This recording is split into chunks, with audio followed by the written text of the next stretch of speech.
assignment number 2, supply and demand review. So number 1, define supply and demand and what is the law of supply and demand. Give example of demand and supply curve and demand and supply schedule. So supply is the amount of specific good or services that available in the market, and demand is the amount of good or service that customers want to buy.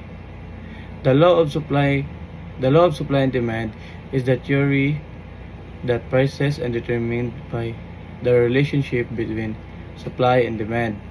If the supply of goods or services outstrip the demand for it, prices will fall. If demand exceeds supply, prices will rise. So, for example, demand curve. As the price of the orange decrease, the quantity demanded increase. So, for example, the orange price will decrease 50 pesos to 40 pesos to 30 pesos to 20 pesos to 10 pesos. Next is supply curve example. As the price of orange increase, the quantity supplied increase. So from 10 pesos to 20 pesos, 30 pesos, 40 pesos, and 50 pesos. A demand and supply schedule lists the quantities of goods that consumers are willing to buy and producers are willing to sell at different price level, respectively. The equilibrium occurring where the quantities match.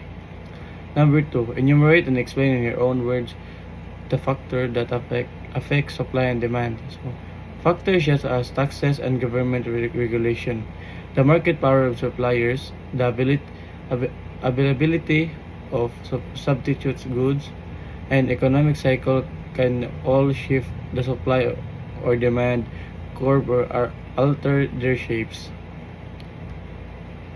Number 3, give in instance when will supply and demand shift to the left and shift to the right.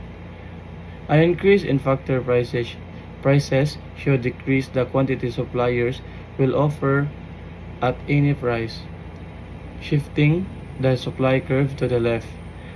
A reduction in the factor prices increase the quantity supplier will offer at any price, shifting the supply curve to the right.